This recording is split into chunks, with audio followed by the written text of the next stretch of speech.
سوال لاہور سے عمران سعید پوچھتے ہیں کہ اگر طواف کے دوران وضو ٹوٹ جائے تو حکم شرع کیا ہوگا؟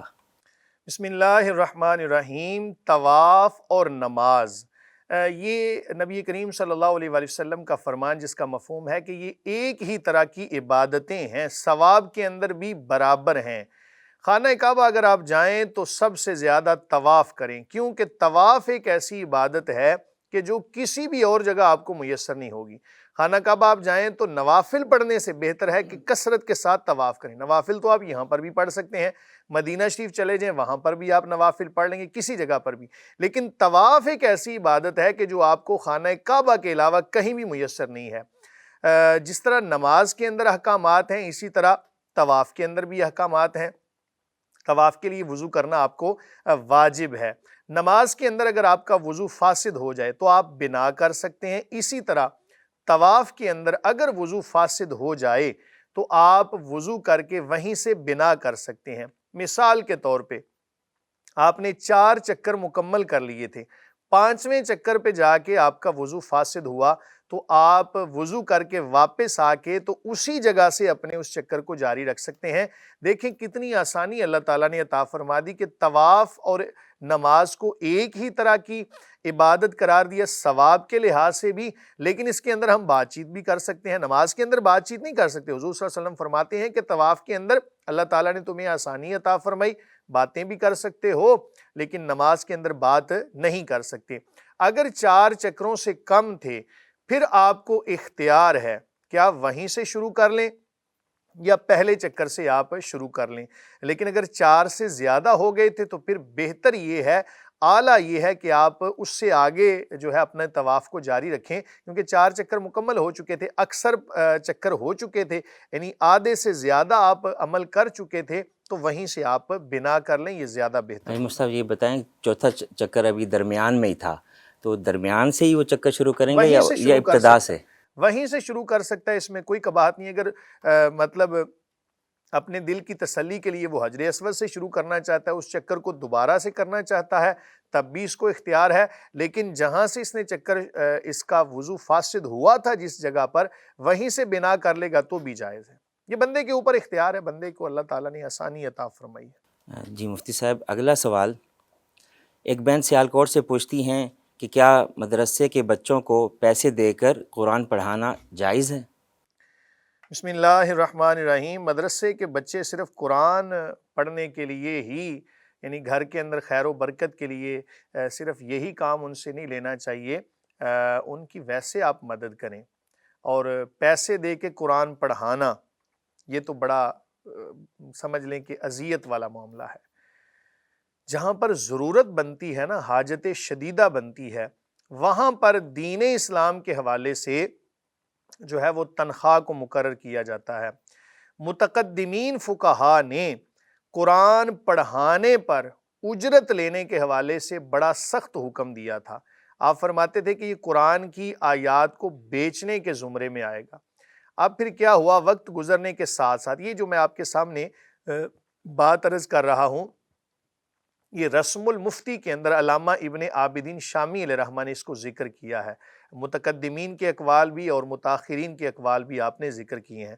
آپ فرماتے ہیں کہ وقت گزرنے کے ساتھ ساتھ جب قرآن کی تعلیم کے حوالے سے نقصان سامنے آیا تو پھر حاجت کے پیش نظر، ضرورت کے پیش نظر پھر یہ جائز قرار دیا گیا کہ تعلیم قرآن پر اجرت حاصل کرنا جائز ہے، لیکن کسی کو گھر میں بلا کر قرآن پڑھانا اور پھر پیسوں کا لالچ دینا یہ شرعاً جائز نہیں ہے۔ علماء اس کی قطعی طور پہ اجازت نہیں دیتے۔ ہاں، اگر آپ نے مدرسے کے بچوں کو بلایا مطلقاً قرآن پڑھنے کی نیت سے، باعث برکت ہونا تو یہ چاہیے جناب کہ ہمیں خود قرآن اتنا پڑھنا آنا چاہیے نا، ہم خود اپنے گھر میں تلاوت کریں۔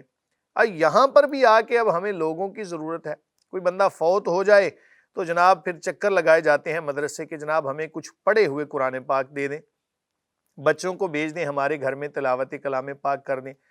ہم خود کیوں نہیں اس قابل بنے؟ ہم خود کیوں نہیں جناب وہ قرآن پڑھ سکتے؟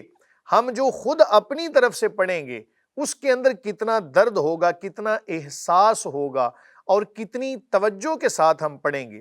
اور اگر مدرسے سے بچے ہیں وہ تو ظاہر ہے کچھ نابالغ بچے ہوں گے، ناسمجھ بھی ہوں گے، ہو سکتا ہے وہ جناب پیسوں کے لالچ میں پڑیں، تو اس لیے اس سے بہرحال اجتناب کرنا ضروری ہے۔ تاہم اگر آپ نے اپنی طرف سے بچوں کو بطور ہدیہ کچھ دے دیا تو یہ شرعاً جائز ہوگا، لیکن اس سے بہرحال پرہیز کرنا زیادہ بہتر ہے۔ خود قرآن پڑھا کریں، اپنے گھر میں تلاوت کلام پاک کا معمول بنائیں۔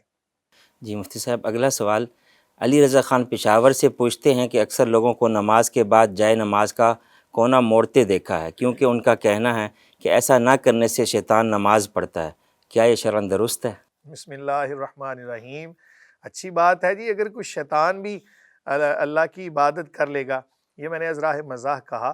یاد رکھیں کہ کسی بھی چیز کو یقین بنا لینا یہ غلط ہے۔ جائے نماز کا کونا موڑنا یہ ہمیں بڑا یاد ہوتا ہے، ہمیں یہ یاد نہیں ہوتا کہ ہم نے جناب دوسروں کو نماز پڑھنے کا بھی کہنا ہے۔ تو جائے نماز کھلی رہنے دیں، اس کو دیکھ کے ہو سکتا ہے کسی اور کو بھی ذوق اور شوق پیدا ہو جائے کہ وہ نماز پڑھ لے۔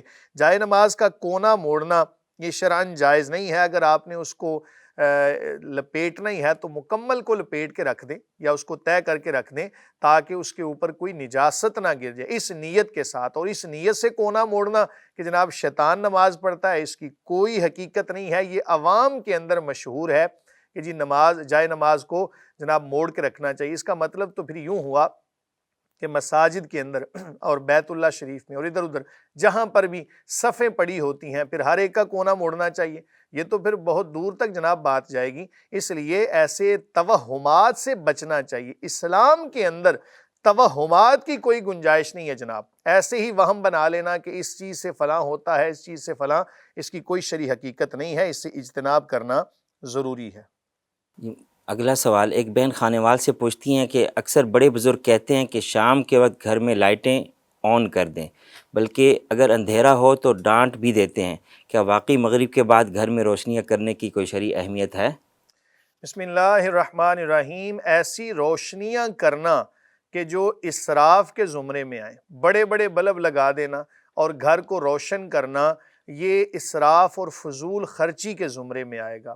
ہاں، اگر آپ پورے گھر کو تھوڑا بہت روشن کرنا چاہتے ہیں تو گھر کے اندر چھوٹے بلب جن کو زیرو سائز کہتے ہیں یا انرجی سیور استعمال کریں، صرف اس وجہ سے کہ گھر کے اندر جناب کوئی بندہ وہاں پہ جائے تو کوئی نقصان سے بچ جائے، ایسی صورتحال کے اندر تو جائز ہے۔ لیکن اس کو جناب یقین بنا لینا کہ جس جگہ پر روشنی نہیں ہوگی وہاں پر کوئی آفت آ سکتی ہے، کوئی جناب بلائیں نازل ہو سکتی ہیں، اس کی کوئی شرعی حقیقت نہیں ہے۔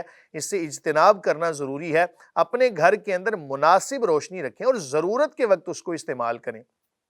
آپ دیکھتے ہیں کہ اگر آپ اپنا قرآن مجید فرقان حمید کی تعلیمات، سنت نبوی صلی اللہ علیہ وآلہ وسلم، صحابہ کرام علیہم رضوان کے واقعات پڑھیں تو چراغ بند کرنے کا حکم ہے۔